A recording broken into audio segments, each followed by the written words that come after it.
La Chine, deuxième économie de la planète, recèle d'opportunités pour les investisseurs, malgré quelques risques géopolitiques et financiers bien réels. Café de la Bourse vous présente tout ce qu'il faut savoir avant d'investir sur le marché chinois. Contexte économique, atouts et faiblesses de ce marché. Retrouvez également nos conseils pour investir avec succès dans les actions chinoises avec un focus sur les secteurs et actifs à privilégier. Chine, une économie à la croissance insolente. Laborieux, les importantes réformes mises en œuvre depuis 1978 ont payé. Comme le souligne Stéphane Monnier, responsable des investissements Lombard Odier Private Bank, l'économie chinoise a enregistré une progression moyenne annuelle de près de 10% jusqu'en 2014, faisant ainsi sortir 800 millions de personnes de la pauvreté, une évolution sans précédent. Les autorités tablent sur une croissance d'environ 6,5% pour cette année, un chiffre en baisse qui s'explique par le vieillissement de la population et la diminution des gains de productivité, mais un chiffre aussi dont tous les pays développés rêvent. La Chine est aujourd'hui le deuxième marché boursier mondial puisque le marché domestique chinois pèse 7 000 milliards de dollars et représente 10% de la capitalisation boursière mondiale. Le revers de la médaille d'une croissance effrénée, la croissance effrénée de la Chine a aussi eu des effets désastreux sur le pays. Pollution, inégalité de développement très nette entre l'Est et l'Ouest,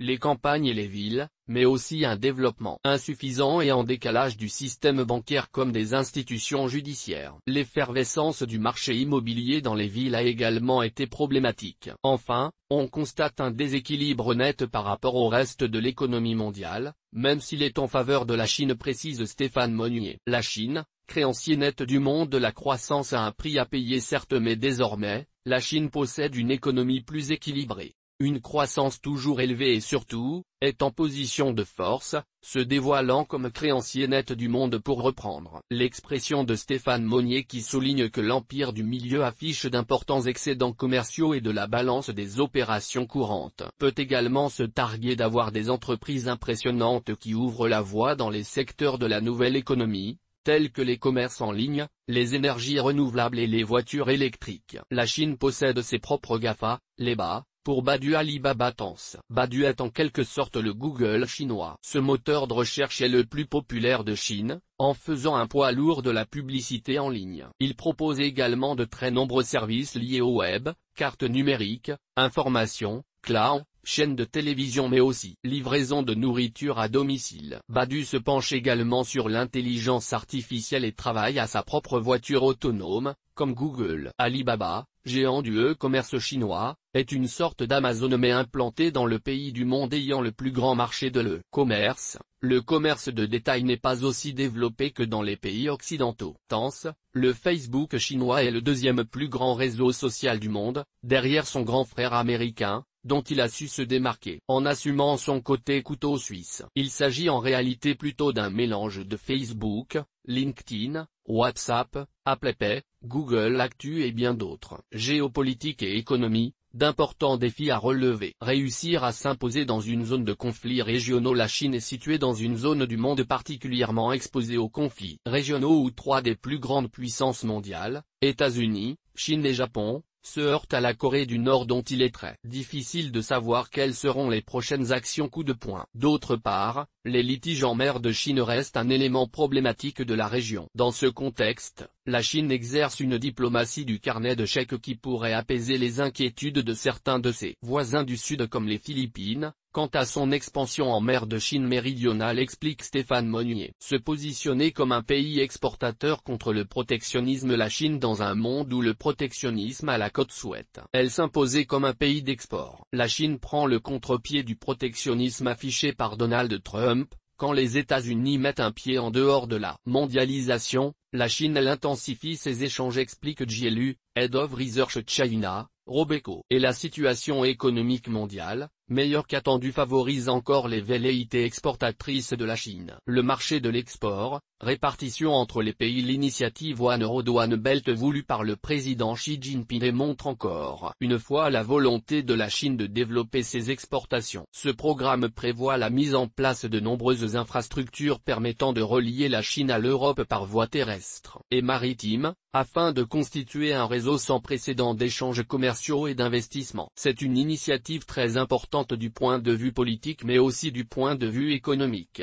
Cela stimulera forcément les échanges commerciaux entre la Chine et l'Europe, souligne JLU. One Belt, One Road, le chantier d'envergure du président Xi Jinping pour renforcer les échanges avec l'Europe. La Chine est également à l'origine d'un partenariat économique régional global en Asie, le RCEP, Regional Comprehensive Economic Partnership, offrant un cadre de libre-échange à la région. Maîtriser la dette chinoise. La dette chinoise est l'un des problèmes les plus souvent évoqués lorsque l'on parle des limites de la deuxième économie mondiale. Et pour cause, en 2016, cette dette contractée majoritairement par les entreprises et les ménages a dépassé 250% du produit intérieur brut, souligne Stéphane Monnier, responsable des investissements, Lombard Odier Private Bank. Chez Robeco, on préfère rester optimiste, et JLU, Head of Research China lors de la conférence de presse du 15 juin 2017 à Paris. Action chinoise classe A, tendance de marché et opportunité, insistait sur l'importance de la dette de sociétés non financières. Le niveau de la dette chinoise en comparaison avec d'autres grandes puissances économiques. En outre, il précisait également que l'État possède des leviers forts pour réduire la dette, levier dont il s'est déjà servi ces dernières années.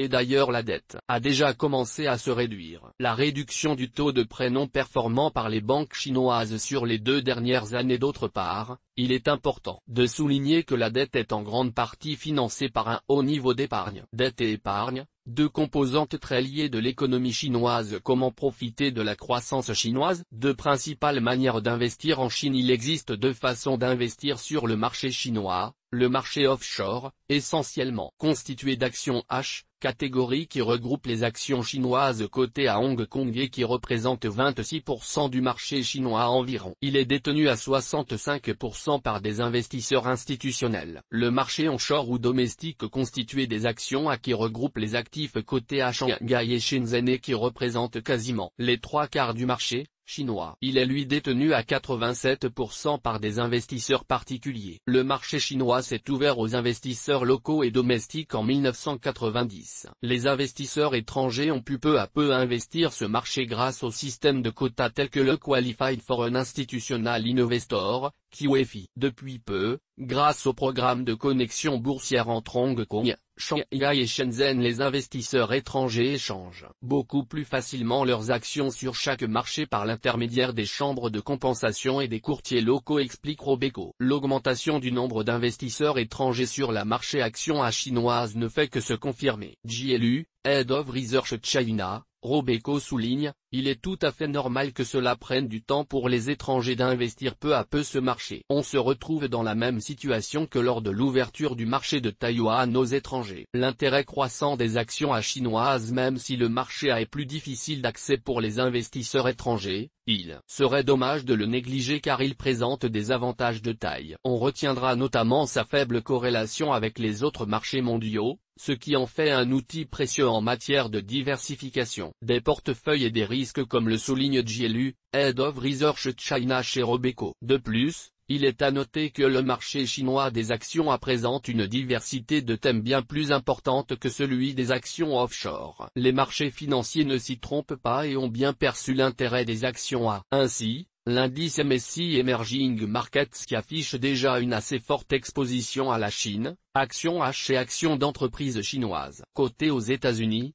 pourrait décider d'inclure des actions A en 2017. Cette décision devrait attirer de nouveaux capitaux. Robeco se dit optimiste quant aux perspectives des actions A chinoises au regard des bons résultats publiés en 2016 et au premier trimestre 2017, plus 21,5% par rapport à l'année précédente. Les estimations 2017 sont également très satisfaisantes, par rapport à 2016, croissance de résultats attendue de 19% pour les valeurs de Shanghai et de 38% pour celles de Shenzhen. Quel secteur et actions privilégiés en Chine? Il peut être pertinent de développer une stratégie thématique centrée sur des questions d'investissement macro-spécifiques liées aux évolutions politiques, démographiques, économiques et sociales en Chine. Le pays opère une transition vers une économie plus équilibrée basée sur la consommation et les services. L'économie chinoise vers un nouvel équilibre faisant la part belle à la consommation. La croissance de la Chine est aujourd'hui portée par une forte augmentation de la classe moyenne qui possède un certain pouvoir d'achat, booste la consommation et participe au boom des services, mais aussi par les nouveaux citadins qui quittent la campagne pour s'installer en ville, entraînant ainsi une forte croissance du secteur de la construction et de l'immobilier. Le vieillissement de la population conduit à une croissance importante du secteur pharmaceutique et de la santé en général. Le secteur des nouvelles technologies. Les industries des nouvelles technologies sont particulièrement intéressantes, on pensera notamment aux entreprises spécialisées dans les smartphones. La Chine n'est pas seulement le plus gros consommateur de smartphones du monde mais aussi le plus gros constructeur. Ainsi, 7 des plus gros constructeurs de smartphones sont chinois. On peut notamment citer Huawei, Oppo, Xiaomi ou encore Vivo. L'importance de l'industrie chinoise dans le secteur des smartphones. Cette position, elle la doit à ces entreprises spécialisées mais aussi au gouvernement. Li Yingdu, Portfolio Manager Chinese et Kissy Robeco, explique les 3 opérateurs téléphoniques chinois sont tous propriétés de l'État et il y a eu un véritable effort de leur part pour mettre en place le meilleur réseau possible. Cela a aidé tout le secteur, du fabricant de smartphones aux concepteurs et développeurs d'applications. La Chine est également très en avance sur les nouvelles technologies liées au mobile grâce à des sociétés comme Tencent qui rassemblent des activités de jeux en réseau sur mobile,